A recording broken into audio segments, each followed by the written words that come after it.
Hello student. तो आज हम डिस्कस करेंगे रेजिस्टेंस। बेसिकली ये थर्ड लेक्चर है। अगर आपने दो लेक्चर्स नहीं देखे तो आप जाके देखिए, आपको वीडियो से मिल जाएंगे। तो रेजिस्टेंस होता क्या है और इसके यूजेस क्या हैं और इलेक्ट्रिकल सर्किट में इसका क्या इंपॉर्टेंस है, सारी चीज़ें हम यहाँ पे डिस्कस करने वाले हैं। ठीक है। तो सबसे पहले हम बात करते हैं कि रेजिस्टेंस होता क्या है। तो रेजिस्टेंस बेसिकली क्या होता है, आपको मालूम है कि जब किसी भी सर्किट में करंट का फ्लो होता है तो उस करंट के फ्लो को क्या करता है, वो कंडक्टर अपोज करता है। जब किसी सर्किट में करंट फ्लो करता है तो सर्किट में करंट के फ्लो को जो अपोज करता है उसी को क्या बोलते हैं, resistance. So basically resistance is the property. कैसी प्रॉपर्टी है, किसी भी मटेरियल की प्रॉपर्टी है। ठीक है। Resistance is the property of any material by which it oppose the flow of electric current through it. इसमें पास होने वाले करंट को जो अपोज करता है उसे क्या बोलते हैं, रेजिस्टेंस बोलते हैं। यानी कि सिंपली आपको याद रखना है, किसी भी सर्किट में जब करंट फ्लो होता है तो वो करंट फ्लो जिसके द्वारा अपोज किया जाता है उसे बोलते हैं हम resistance. Okay, so the property of conductor by virtue of which it opposes the flow of electric current through it, this is known as resistance of conductor। इसको डिनोट करते हैं कैपिटल आर से।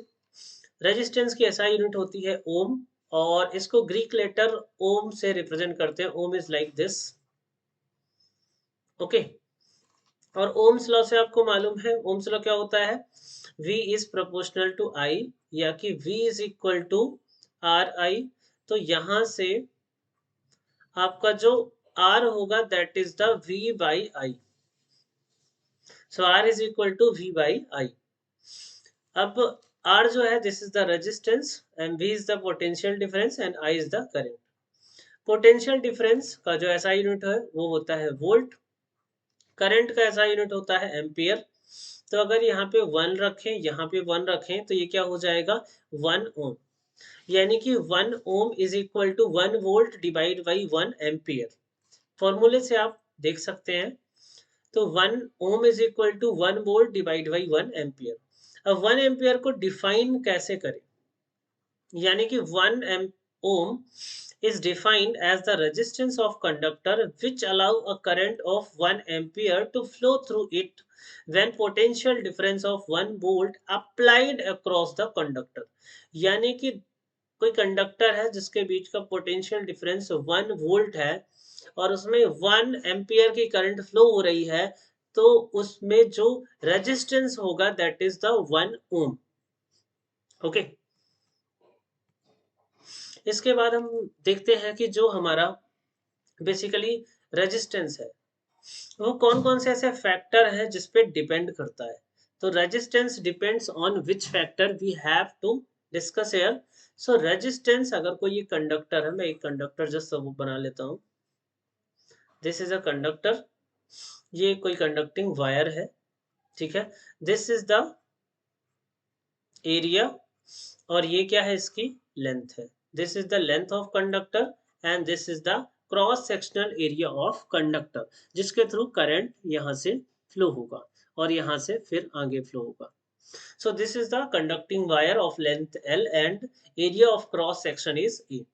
So जो resistance होता है, resistance is directly proportional to the length of wire। यानी कि अगर वायर की लेंथ ज्यादा है तो इसका रेजिस्टेंस क्या होगा, ज्यादा होगा। उसके बाद resistance is inversely proportional to the area of cross section. The resistance is inversely proportional to the area of cross section. And resistance is depends on a nature of material. यानी कि material का अगर nature change हो जाए, जैसे suppose पहले ये aluminium की वायर थी और अब ये सिल्वर की वायर हो जाए या कॉपर की वायर हो जाए, तो इसका रेजिस्टेंस क्या हो जाएगा, चेंज हो जाएगा। यानी कि पहले तो आपको मिल गया कि लेंथ अगर चेंज कर दें तो भी रेजिस्टेंस चेंज होता है। और ये कैसे चेंज होता है, यानी कि डायरेक्टली प्रोपोर्शनल है। और एरिया ऑफ क्रॉस सेक्शन में क्या होता है, इनवर्सली प्रोपोर्शनल है। यानी कि एरिया को अगर इंक्रीज करेंगे तो रेजिस्टेंस डिक्रीज होगा, अगर एरिया को डिक्रीज करेंगे तो रेजिस्टेंस इंक्रीज करेगा। अगर नेचर ऑफ मटेरियल, अगर मटेरियल को ही चेंज कर देंगे तो रेजिस्टेंस क्या हो जाएगा, चेंज हो जाएगा। और टेम्परेचर को भी चेंज करने से कंडक्टर का जो रेजिस्टेंस है वो बेसिकली चेंज हो जाता है। तो ये 4 फैक्टर है बेसिकली जो रेजिस्टेंस को क्या करते हैं, चेंज करते हैं। ये 4 फैक्टर पे रेजिस्टेंस आपका डिपेंड करता है। ओके, तो यहाँ से resistance is directly proportional to the length of conductor, inversely proportional to the area of cross section, यानी कि जो रिजल्ट हमारा बनेगा R is proportional to L by E। Okay, अगर यहाँ पे कांस्टेंट ऐड कर दे तो ये बैलेंस हो जाएगा। तो R is equal to rho L by E, R is equal to rho L by E। अब यहाँ पे जो नया जो टर्म इंट्रोड्यूस हुआ है that is the rho, and rho is the resistivity of material. So rho is the resistivity of material, rho is the resistivity of material, आपको याद रखना है। और रो ये है सिंबल रो का, rho is the resistivity of material. Okay, और इसको स्पेसिफिक रेजिस्टेंस भी बोलते हैं। सो रेजिस्टिविटी का दूसरा नाम है क्या है, स्पेसिफिक रेजिस्टेंस। इसकी एसआई यूनिट क्या होती है, ओम मीटर। आप यहाँ से फाइंड आउट कर सकते हैं, देखो R is equal to rho L by A, तो रो हो जाएगा आपका R A by L। Resistance का ऐसा यूनिट ओम, एरिया का मीटर स्क्वायर यानी मीटर इंटू मीटर, और लेंथ का क्या होता है मीटर। तो यहाँ से metre and metre gets cancel out, so ohm metre is the SI unit of resistivity और स्पेसिफिक रेजिस्टेंस। ओके,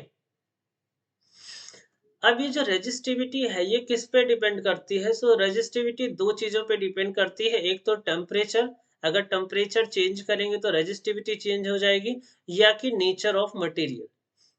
किस पे डिपेंड करेगा, नेचर ऑफ मटेरियल, यानी कि मटेरियल को भी चेंज करने से रेजिस्टिविटी क्या हो जाती है, चेंज हो जाती है। ओके, सो यहाँ पे देखिए the when for the metal the when temperature increases resistance increases, यानी कि अगर बात करें मेटल की, मेटल बेसिकली कंडक्टर्स होते हैं। सो कंडक्टर की अगर हमें टेम्परेचर आप इंक्रीज कर दोगे तो रेजिस्टिविटी इसकी क्या हो जाएगी, इंक्रीज हो जाएगी, किसकी, टेम्परेचर की। But in case of semiconductor, semiconductor में इनवर्स रिलेशन होता है, यानी कि टेम्परेचर अगर हम इंक्रीज करते हैं तो रेजिस्टिविटी क्या हो जाती है, डिक्रीज हो जाती है। बट मेटल के केस में क्या है, टेम्परेचर को इंक्रीज करते ही रेजिस्टिविटी इंक्रीज होगी। बट सेमीकंडक्टर के केस में क्या होगा, टेम्परेचर को इंक्रीज करेंगे तो रेजिस्टिविटी क्या होगी, डिक्रीज होगी। ओके, सो ये चीजें आपको ध्यान में रखनी है। एक बार फिर से इसको रिवाइज करते हैं। तो रेजिस्टेंस किस फैक्टर्स पे डिपेंड करता है, तो रेजिस्टेंस लेंथ पे डिपेंड करता है, यानी लेंथ के डायरेक्टली प्रोपोर्शनल होता है। और उसके बाद एरिया ऑफ क्रॉस सेक्शन के इनवर्सली प्रोपोर्शनल होता है। दोनों रिजल्ट को कंबाइन करते हैं तो R is proportional to L by A। और यहाँ पे एक टर्म्स इंट्रोड्यूस होता है जिसका नाम है resistivity, that is rho. So R is equal to rho L by A।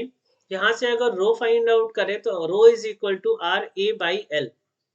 ऐसा यूनिट के लिए R का ऐसा यूनिट ओम, और एरिया का मीटर इंटू मीटर, यानी कि metre square divide by metre, तो मीटर और मीटर कैंसिल आउट हुआ, तो ओम मीटर इज द ऐसा यूनिट ऑफ रेजिस्टिविटी और स्पेसिफिक रेजिस्टेंस। ओके, अब रेजिस्टिविटी कैसे चेंज होती है, तो रेजिस्टिविटी दो तरीके से चेंज हो सकती है, या कि टेम्परेचर को चेंज करो तो रेजिस्टिविटी चेंज होगी, या कि मटेरियल के नेचर को चेंज कर दो, यानी कि मटेरियल को भी चेंज कर दो तो रेजिस्टिविटी क्या हो जाती है, चेंज हो जाती है। टेम्परेचर के इंक्रीज करने पे रेजिस्टिविटी इंक्रीज होती है इन केस ऑफ कंडक्टर, और इन केस ऑफ सेमीकंडक्टर अगर आप टेम्परेचर इंक्रीज करेंगे तो रेजिस्टिविटी कम होगी, यानी कि रेजिस्टेंस कम होगा। ओके, उसके बाद एक क्वेश्चन डिस्कस करते हैं, how much current will an electric bulb draws from 220 volt source, यानी कि पोटेंशियल डिफरेंस कितना है, 220 वोल्ट। रेजिस्टेंस ऑफ फिलामेंट कितना है, 1200 ohm. So resistance is 1200 ohm. So this is the given information. This is the given information. और आपको find out करना है कि कितना इसमें करंट फ्लो होगा। So you have to find out the value of current by the Ohm's law. Ohm's law से आपको क्या मालूम है, by the Ohm's law. Ohm's law से आपको एक रिलेशन मालूम है कि V is equal to I R. Okay, we have to find here I and V is 220. So V is 220. I आपको फाइंड आउट करना है. R आपका कितना है 1200. So I is equal to 220 divide by 1200. तो ये इससे कैंसिल आउट हो जाएगा. अगर मैं 2 से कैंसिल आउट करूं तो 11 और ये कितना हो जाएगा 60. So 11 by 60 ampere. This is the value of current. Okay. उसके बाद या कि इसको सॉल्व करेंगे तो कितना आ जाएगा 0 पॉइंट, ये 110 हो जाएगा, 1 टाइम्स जाएगा तो 1 और 9, 0.19 एम्पियर के अप्रोक्स क्या आएगी करंट की value. So this is the value of current. Okay. Second part, how much current will an electric heater coil draws from this source. यानी कि पोटेंशियल का डिफरेंस कितना है 220. पोटेंशियल कितना 220. रेजिस्टेंस कितना है 100. So resistance is 100 ohm. Again same relation use करेंगे Ohm's law. तो यहां से आपका V कितना है 220. यहां से आपको फाइंड आउट करना है I और रेजिस्टेंस कितना है 100. So here 220 divide by 100. That is the value of current. So current की वैल्यू यहां से कितनी हो जाएगी 2.2 ampere. So this is the value of current. So बहुत सिंपल सा है. ओम्स लॉ अगर आपको याद है तो ये सिंपल सी क्वेश्चन ऑफ सॉल्व कर सकते हैं. ठीक है. Now the next question. The potential difference between the terminals of electric heater is 60 volt. तो potential difference कितना है 60 volt when it draws a current of 4 ampere. जब ये करंट कितनी है 4 एम्पियर.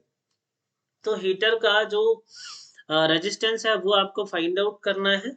तो रेजिस्टेंस पहले फाइंड आउट करते हैं, फिर फाइंड आउट करते हैं कि अब अगर आपका करंट पोटेंशियल डिफरेंस 120 कर दे तो फिर करंट कितनी फ्लो होगी. सो रेजिस्टेंस यहां से कितना आ जाएगा R is equal to V by I, यानी कि 60 बाई 4 यानी कि 15 ohm. This is the resistance of electric heater. Electric heater का रेजिस्टेंस कितना आ गया आपके पास 15 ओम. अब सोर्स चेंज कर दिया गया है तो कितना हो गया है 120 volt. So potential is 120 volt. Resistance आपके पास कितना है 15 ओम. तो यहां से जो करंट होगी I is equal to V by R, यानी कि 120 divide by 15. So finally answer आपका कितना आ जाएगा 8 एम्पियर. सो करंट कितनी हो जाएगी 8 एम्पियर. सिंपली आप इसको देख के भी सॉल्व कर सकते हैं कि जब पोटेंशियल कितना था 60 वोल्ट तो करंट कितनी थी 4. पोटेंशियल को डबल कर दिया गया है तो करंट भी क्या हो जाएगी डबल हो जाएगी, यानी कि 8 ampere.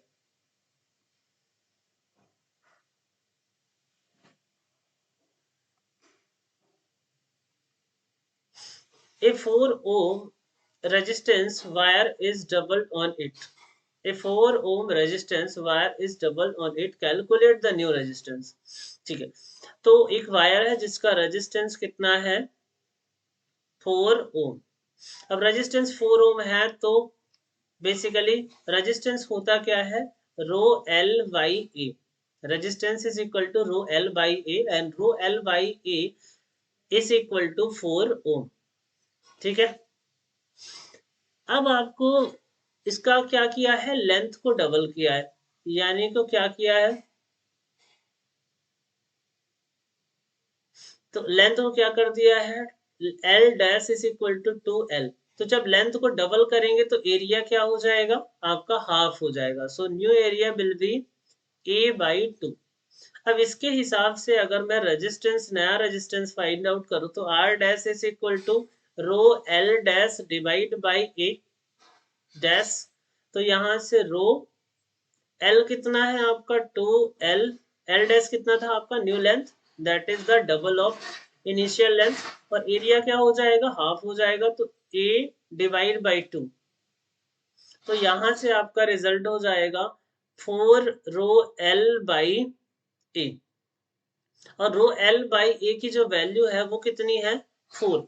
So 4 × 4 that is 16 ohm. So your answer is 16 ओम।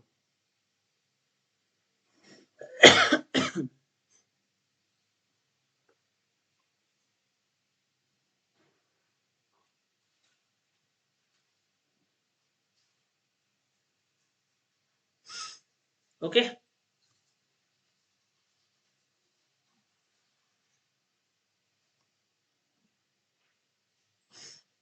अब हम बात करेंगे बेसिकली कॉम्बिनेशन ऑफ रेजिस्टेंस। तो रेजिस्टेंस को कंबाइन कैसे करें, रेजिस्टेंस को क्या कर रहे हैं हम यहाँ पे कंबाइन कर रहे हैं। तो कॉम्बिनेशन के दो तरीके हो सकते हैं, या कि हम इसको सीरीज में कंबाइन कर दें, ठीक है, या कि हम इसको पैरेलल कंबाइन कर दें, ठीक है। तो जब सीरीज में कंबाइन करते हैं तो क्या होता है कि देखो सीरीज में कॉम्बिनेशन, यहाँ पे आप देखो एक टर्म, जैसे को रेजिस्टेंस है इसका, रजिस्टर का एक ये टर्मिनल है और दूसरा, रेजिस्टेंस का एक ये टर्मिनल है और दूसरा टर्मिनल ये है, दूसरे वाले रेजिस्टेंस का एक टर्मिनल ये है और एक ये है, तीसरे का एक टर्मिनल ये है और ये है। इसका मतलब कि पहले को दूसरे को से, दूसरे को तीसरे से, तीसरे को चौथे से, ऐसा कनेक्शन यहाँ पे किया गया है। यानी कि सीरीज कॉम्बिनेशन में क्या होता है, पहले रेजिस्टेंस का एक हिस्सा यहाँ से कनेक्टेड है और इधर का इधर से कनेक्टेड है, इधर का इधर से, इधर का इधर से। यानी कि रेजिस्टेंस क्या है, पहला दूसरे से कनेक्टेड, दूसरा तीसरे से, तीसरा चौथे से। तो ऐसा जो कनेक्शन दिखेगा तो उसे बोलते हैं हम सीरीज कनेक्शन। ये कैसा कनेक्शन है, सीरीज कनेक्शन है। और ये देखो दो पॉइंट्स के बीच में जब मल्टीपल रजिस्टर्स को कनेक्ट कर देते हैं तो उसे बोलते हैं हम पैरेलल कॉम्बिनेशन। तो सीरीज कॉम्बिनेशन में जो इक्विवेलेंट रेजिस्टेंस होता है that is R is equal to R1 plus R2 plus R3, और जो पैरेलल कॉम्बिनेशन में रेजिस्टेंस होता है that is 1 by R is equal to 1 by R1 plus 1 by R2 plus 1 by R3। यानी कि अगर मुझे इन तीनों को मिला के एक सिंगल रेजिस्टेंस करना है तो मुझे क्या करना पड़ेगा, इन तीनों को क्या कर दूं, मैं नॉर्मली ऐड कर दूं। और अगर मुझे पैरेलल में ये तीनों का एक नेट रेजिस्टेंस फाइंड आउट करना है तो 1 by R is equal to 1 by R1 plus 1 by R2 plus 1 by R3। यानी इसी सबको रेसिप्रोकल करके ऐड कर दूं तो क्या आ जाएगा, हमारा रिजल्ट आ जाएगा। सो ये सीरीज और पैरेलल के जो फॉर्मूले हैं वो आपको याद होने चाहिए। अब सीरीज के केस में क्या होता है, यहाँ से जो करंट निकलेगी आई की वैल्यू, वो through out all the resistances remain same. यानी कि R1 में भी वही करंट जाएगी, R2 में भी वही करंट जाएगी, R3 में भी वही करंट जाएगी। But in case of parallel क्या होता है, यहाँ से तो आई करंट निकली, बट यहाँ पे I1, फर्स्ट में I1 चली गई, सेकंड में I2 चली गई और थर्ड में I3 चली गई। तो यहाँ पे हर एक रेजिस्टेंसेस में करंट की वैल्यू क्या है, चेंज होती है, किसमें, पैरेलल में। बट सीरीज में क्या होता है कि करंट की वैल्यू हर एक रेजिस्टेंस में क्या होती है, सेम होती है। बट पोटेंशियल का जो डिफरेंस होता है, पैरेलल में जो पोटेंशियल का डिफरेंस हो है वो हर एक रजिस्टर में सेम होगा, बट सीरीज के केस में पोटेंशियल का डिफरेंस जो है वो क्या होगा, तीनों रेजिस्टेंसेस में अलग अलग होगा। ओके, सो ये चीजें जो बेसिक बेसिक चीजें हैं कॉम्बिनेशन में वो आपको याद रखनी है। बाकी कॉम्बिनेशन के कुछ क्वेश्चन हैं वो हम नेक्स्ट लेक्चर में कवर करेंगे। सो एक सिंपल सा क्वेश्चन यहाँ पे डिस्कस कर ही लेते हैं पहले, फिर आगे बढ़ते हैं। नेक्स्ट लेक्चर में हम क्वेश्चन डिस्कस करेंगे, बट एक सिंपल सा क्वेश्चन यहाँ पे डिस्कस करते हैं। देखो जैसे एक सीरीज कॉम्बिनेशन है, क्या है, एक सीरीज कॉम्बिनेशन, जैसे सीरीज कॉम्बिनेशन लाइक दिस, तीन रजिस्टर है, ये हमारा ए पॉइंट है और ये है हमारा बी पॉइंट। जब सपोज कि इसका रेजिस्टेंस है 5 ओम, इसका रेजिस्टेंस है 10 ओम और इसका रेजिस्टेंस है कितना, 15 ओम। अब अगर आपसे पूछे कि नेट रेजिस्टेंस बताओ ए और बी के बीच में, तो ये तीनों के तीनों किस में है, सीरीज में कनेक्टेड है। यानी कि अगर मैं यहाँ से कोई भी एक करंट फ्लो करूं तो ये current through out all the resistances remain same. तो रेजिस्टेंस अक्रॉस ए बी क्या हो जाएगा, R1 plus R2 plus R3, यानी कि अगर ये R1 है, ये R2 है और ये क्या है R3 है, तो R1 plus R2 plus R3।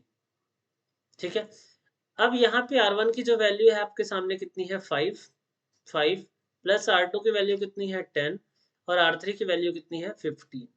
तो 10 और 5 हो गया 15 और 15 और 15 कितना हो गया 30 ओम। तो देखो यहाँ पे सीरीज में जो आंसर आएगा वो जो मैक्सिमम रेजिस्टेंस है उससे क्या होगा, ग्रेटर होगा यानी ज्यादा होगा। बट अगर इनको मैं पैरेलल में कनेक्ट करता, ये हमारा ए पॉइंट है, इसमें से मैंने पहला रेजिस्टेंस कनेक्ट किया और दूसरा रेजिस्टेंस कनेक्ट किया और ये तीसरा रेजिस्टेंस कनेक्ट किया। ठीक है, और ये हमारा बी पॉइंट है। ये कैसे कनेक्शन है, पैरेलल में है। क्यों ऐसे पैरेलल में है, क्योंकि तीनों के तीनों रेजिस्टेंसेस दो कॉमन पॉइंट्स के बीच में क्या है, कनेक्टेड है। इसका रेजिस्टेंस R1 है दैट इज 5, ये है R2 that is 10 ohm and this is R3 that is 15 ohm. अब अगर मुझे यहाँ पे resistance across A B find out करना है तो इसकी वैल्यू कितनी होगी, तो इसके लिए पैरेलल का formula 1 upon R is equal to 1 by R1 plus 1 by R2 plus 1 by R3। ठीक है, तो यहां से जो हमारा 1 बाई आर आएगा this is 1 by 5 plus 1 by 10 plus 1 by 15। अगर 5, 10 और 15 का एलसीएम लिया जाए तो दैट बिकम 30। सो 5 6 जा 30, 10 3 जा 30 एंड 15 2 जा 30। तो यहां से जो 6 और 3 को ऐड किया तो 9 और 9 को 2 से ऐड किया तो 11/30। सो 11/30 आपका आंसर नहीं है, यहाँ पे 1/r है। आपको क्या चाहिए, r, सिर्फ r। सो r बिकम 30/11। ठीक है, तो यहाँ से आपका आंसर आएगा 2 पॉइंट, इसके बाद 22 और 8 हो जाएगा तो 2.7 ओम।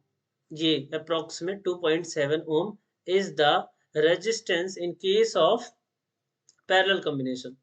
2.7। अब ये 2.7 देखो कि इस रेजिस्टेंस में जितने भी रेजिस्टर है तो सबसे छोटा रेजिस्टर क्या है 5 ओम।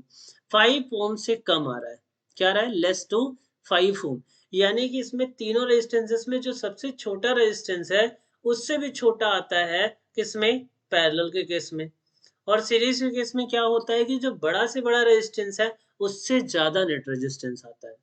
तो इसके थ्रू क्या है, अगर आप मिस्टेक्स अगर करते हैं तो मिस्टेक्स भी आप इसे इम्प्रूव कर सकते हैं। याद रखना है जब सीरीज में कनेक्ट करें तो रेजिस्टेंस, जो नेट रेजिस्टेंस है वो सबसे बड़े वाले रेजिस्टेंस से ज्यादा होना चाहिए, और जब आप पैरेलल में कनेक्ट करते हैं तो जो नेट रेजिस्टेंस आया वो सबसे छोटे वाले रेजिस्टेंस से कम आना चाहिए। So thank you very much, keep learning, keep watching. And आगे की जो डिस्कशन है, कुछ क्वेश्चन करेंगे और heating effect of electric current पढ़ेंगे, वो हम नेक्स्ट लेक्चर में पढ़ेंगे। So thank you very much and wish you all the best.